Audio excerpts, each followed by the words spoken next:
snow is coming down pretty good. Snowstorms making the road conditions nasty, but it is warming things up. Oftentimes when a snowstorm rolls in, the temperature goes up. So right now it's 17 degrees Fahrenheit. So about 27 degrees warmer than yesterday.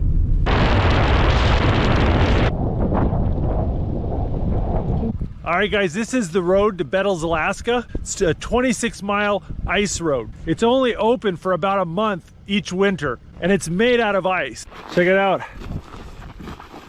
This is my first time on this road, so this is gonna be a little bit of an adventure.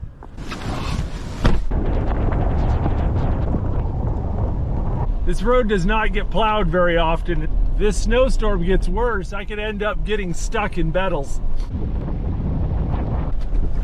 Ooh, ooh. There's a lot of bumps and the visibility is not great.